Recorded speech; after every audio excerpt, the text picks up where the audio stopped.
एक अंधेरी रात, सुनसान सड़क और देवेंद्र वहां से अपने घर जा रहे होते हैं। और तभी उनके सामने कार से एक लड़की को रास्ते पर फेंका जाता है।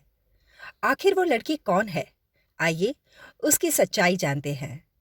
तो फिल्म की शुरुआत होती है देवेंद्र की प्रेस कॉन्फ्रेंस से। देवेंद्र, जो पेशे से एक लॉयर है, उन्हें किताबें लिखने का बहुत शौक है। उनकी किताबों में हमेशा औरतों को बेवफा बताया जाता है। उस कॉन्फ्रेंस से जब वो घर लौट रहे होते हैं, तब अंधेरी रात में देवेंद्र की कार के आगे एक लड़की को कार से फेंका जाता है। देवेंद्र और उसके चाचा जब लड़की के पास जाते हैं, तब पता चलता है कि वो लड़की बेहोश है और उसके सर पर चोट भी लगी है। देवेंद्र पुलिस को बुलाने कहते हैं, तब उसके चाचा उस लड़की पर दया खाकर उसे अपने घर लाने की बात करते हैं। आखिर में उस लड़की को देवेंद्र के घर लाया जाता है। डॉक्टर उसका इलाज करते हैं और वो होश में आ जाती है। दूसरे दिन सुबह वो लड़की काफी अजीब बर्ताव करती है। वो अपने आप को मिसेस देवेंद्र बताती है। पूछे जाने पर उसे अपनी माँ बाप और पिछली जिंदगी से कुछ भी याद नहीं होता।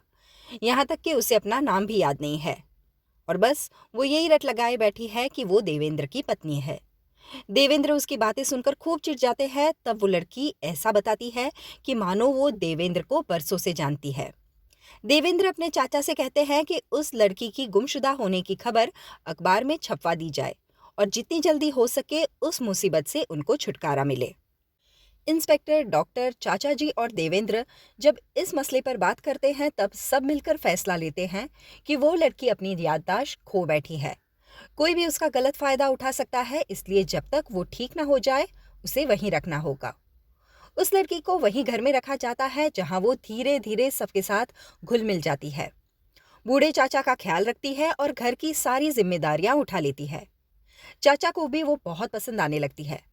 लेकिन देवेंद्र अपने अतीत की वजह से औरतों से दूर रहता था। सपना नाम की एक लड़की ने देवेंद्र को प्यार में धोखा दिया था और इसीलिए देवेंद्र को औरतों से नफरत थी। लेकिन लड़की धीरे धीरे देवेंद्र का दिल जीतने में कामयाब होती है और देवेंद्र उसे अनामिका कहकर पुकारते हैं। ना चाहते हुए भी देवेंद्र उसे पसंद करने लगते हैं। दूसरे दिन देवेंद्र के बिजनेस क्लाइंट नरेश जब उससे मीटिंग करने उनके घर आते हैं, तब अनामिका को देखकर चौंक जाते हैं। और उसी रात वो एक गुंडे को कुछ पैसे देकर अनामिका को उस घर से उठवाने के लिए कहते हैं। दो गुंडे रात को घर में छुपके से घुसकर अनामिका को वहां से उठा लेना चाहते हैं। तब देवेंद्र उनसे लड़कर अनामिका को बचा लेते हैं। अनामिका इस घटना से बहुत ज्यादा डर जाती है और तब चाचा जी ये सिचुएशन नॉर्मल करने के लिए देवेंद्र और अनामिका को शिमला भेजते हैं। देवेंद्र और अनामिका शिमला की वादियों में एक दूसरे के साथ खूब अच्छा समय बिताते हैं। लेकिन जब देवेंद्र एक फोटो स्टूडियो पर जाते हैं, तब अनामिका की तस्वीर देखकर चौंक जाते हैं। उसी फोटो स्टूडियो से उन्हें होटल का एड्रेस मिलता है और वो होटल क्लर्क पहुंच जाते हैं। रिसेप्शनिस्ट उन्हें बताती है कि वो मिसेस मल्होत्रा की तस्वीर है। वो अपने पति के साथ उस होटल में आई थी। फिर वो देवेंद्र को मिसेस मल्होत्रा का एड्रेस देती है। देवेंद्र का दिल टूट जाता है जब उसे पता चलता है कि अनामिका एक शादीशुदा औरत है। शिमला से वापस मुंबई आने के बाद देवेंद्र मल्होत्रा से मिलते हैं और तब उसे पता चलता है कि अनामिका का असली नाम कंचन है और वो पैसे की लालच में मिस्टर मल्होत्रा के साथ शिमला गई थी। वो कंचन की असलियत जानने के लिए देवेंद्र को डांसर रूबी के पास भेजते हैं। देवेंद्र अनामिका के साथ डांसर रूबी का शो देखने जाते हैं।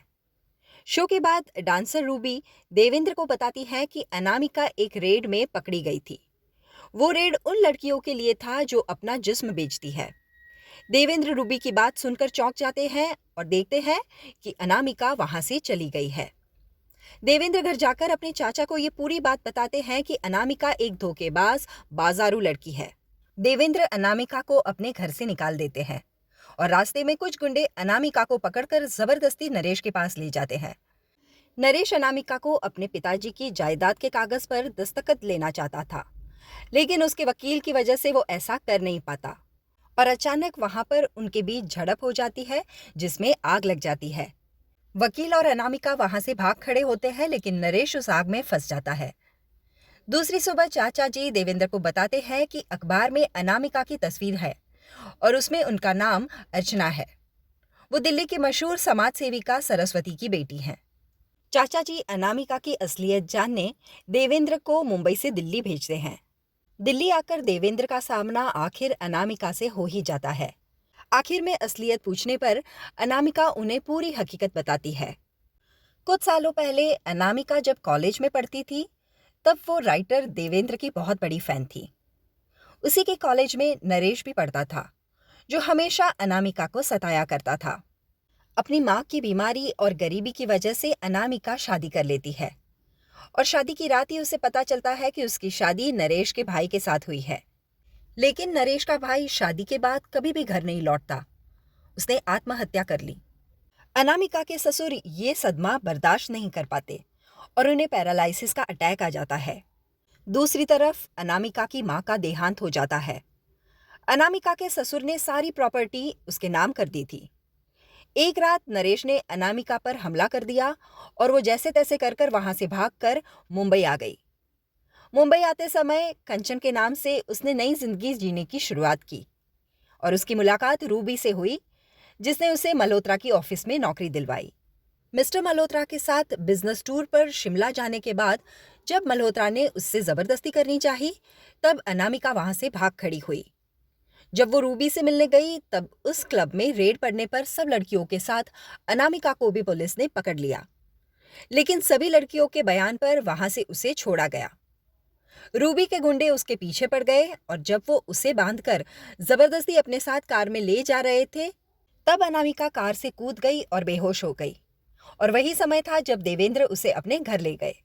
सुबह होश में आने के बाद अनामिका ने देखा कि वो देवेंद्र के घर है। तब उसने उनकी पत्नी होने का नाटक किया। उसने अपने आप को बचाने के लिए ये सब किया।